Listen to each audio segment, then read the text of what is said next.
여러분 혹시 이런 경험 있으신가요? 시장이 하락하다 상승하고 재차 하락하면서 저점을 넘겨서 매도하거나 상승하다 하락하고 재차 상승하면서 고점을 넘겨 매수했는데 가격이 반대로 움직이면서 손실을 보게 된 경우요. 대부분의 많은 사람들이 이런 경험을 해보셨을 텐데요. 사실 이런 상황은 시장 참여자들이 잘못된 방향으로 진입한 주문이 청산되는 과정을 나타냅니다. 오늘은 바로 이 잘못된 주문 청산 과정을 이해하는데 핵심적인 역할을 하는 브레이커 블록을 배우고 이를 실전에서 어떻게 활용할 수 있는지 알려드리겠습니다. 자, 브레이커 블록이 생기는 과정은요.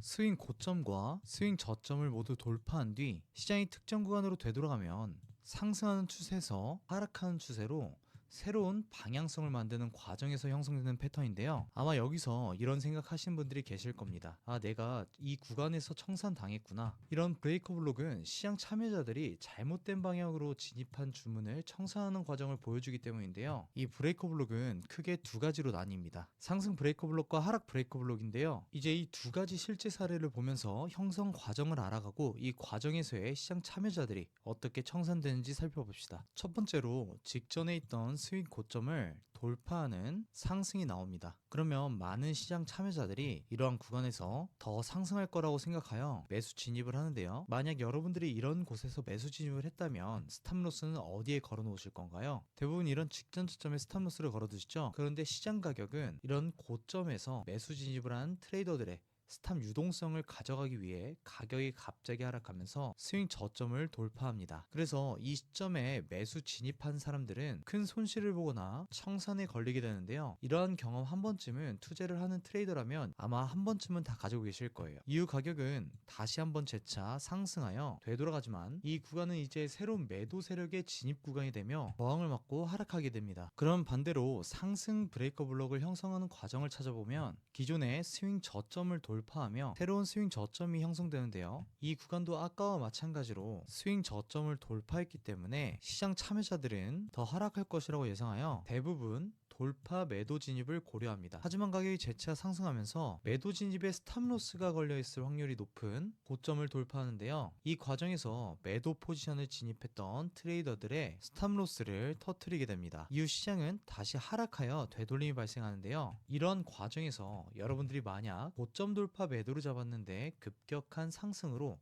청산이 나갔다고 하면 심리적으로 어떠실 것 같나요? 이때 스탑로스가 나간 대부분의 사람들은 심리적으로 시드를 복구하고자 하락 되돌림이 발생될 때 한 번 더 매도 포지션을 진입하는 사람들이 있을 거고요. 아니면 스탑로스가 걸려있던 걸 풀어서 손실을 확정짓지 않고 이러한 상승이 단기적인 조정일 것이라고 판단하여 더 높은 가격에서 물타기를 시도하는 경우가 있을 거예요. 그런데 가격은 저점을 돌파하고 이후 고점을 돌파했기 때문에 강세 브레이커 블록을 만들어줬으므로 추가 하락이 아닌 브레이커 블록에서 지지를 받고 상승으로 가격이 이어지며 텀로스를 풀어버린 사람이나 고점을 뚫고 재차 하락하는 되돌림에 복구 심리로 인한 매도 포지션을 진입하는 사람들의 시드를 모두 날리는 대참사가 발생하게 됩니다. 하지만 당연히 시장에는 정답이 없기 때문에 이러한 상승 브레이커 블록이 발생했다고 해도 재차 하락이 나올 수도 있기는 하지만 이런 시장에서 요행을 바라며 운으로 해결하려고 한다면 엄청난 변수가 많으며 치열한 이 시장에서 절대 살아남을 수가 없습니다. 이런 부분을 명심하고 오늘 배운 브레이커 블록을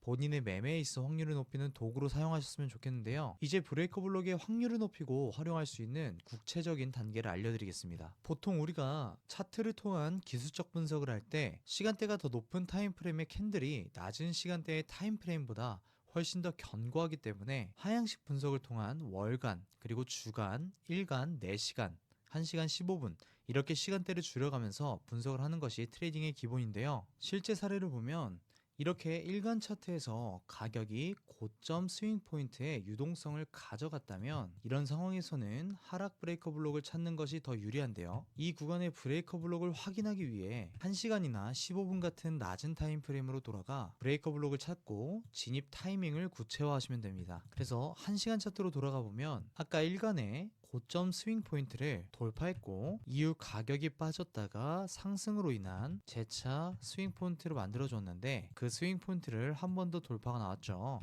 이 부근에서 첫 번째로 스윙 포인트를 돌파하고 가격이 재차 빠지면서 저점 스윙 포인트를 이탈합니다. 이후 되돌림이 발생하면서 하락하며 만들어줬던 하락 브레이커 블록에 저항을 맞고 가격이 빠진 걸 확인할 수 있습니다. 만약 여러분들이 상위 타임프레임 방향과 맥락 없이 무작위로 브레이커 블록을 찾으면 실패할 확률이 높아지니까 명심하시고요. 따라서 항상 큰 그림의 맥락을 먼저 이해하고 트레이딩 계획을 세워야 합니다. 자, 이렇게 오늘은 브레이커 블록의 기본 개념부터 잘못된 주문이 청산되는 과정을 통한 패턴의 형성과 실전 활용법까지 다뤄봤습니다. 시장 참여자들이 왜 잘못된 방향으로 진입하게 되는지와 그로 인해 형성되는 브레이커 블록의 작동 원리를 이해하셨길 바랍니다. 다음 영상에서는 브레이커 블록과도 유사한 스윙 실패 패턴인 완화된 블록을 깊이 있게 다룰 예정이고요. 오늘 영상 시청하시고 궁금한 점이나 직접 브레이커 블록을 찾아보신 경험이 있다면 댓글로 공유해 주시길 바랍니다. 그런 부분들을 참고하여 다음 영상에 실전 적용 방법을 더 다뤄보겠습니다. 그럼 다음 영상에서 뵙겠습니다. 시청해 주셔서 감사합니다.